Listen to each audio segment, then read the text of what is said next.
கல்வியும் மருத்துவமும் இந்த ஆட்சியோட ரெண்டு கண்கள்னு சொல்லி கல்விக்காகவும் அதே அளவுக்கு மருத்துவத்துக்காகவும் ஏராளமான திட்டங்களை செய்ய தொடங்கணும். அதுல எல்லாத்தையும் சொல்ல முடியாது, நேரம் இல்லை.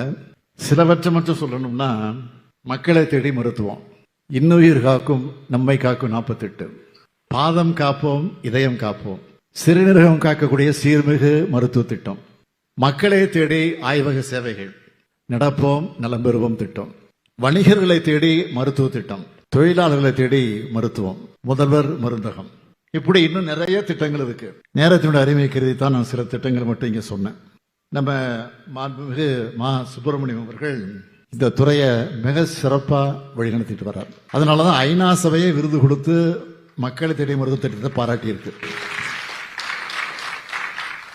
என்னை பொறுத்த வரைக்கும் ஒரு திட்டத்தை கொண்டு வரோம்னா அது ஒவ்வொரு தனி மனிதரையும் போய் சென்றடையணும். ஒரே ஒருத்தர் கூட அதுல விடுபட்டு விடக்கூடாது. அதுல நான் ரொம்ப கவனமா இருப்பேன். அதனாலதான் உங்களுடன் ஸ்டாலின், நலங்காக்கும் ஸ்டாலின் போன்ற திட்டங்கள் மூலமா ஒவ்வொருத்தருடைய தேவையும் புரிஞ்சுக்கிட்டு அவங்களுடைய எதிர்பார்ப்பை பூர்த்தி செஞ்சுட்டு இருக்கோம்.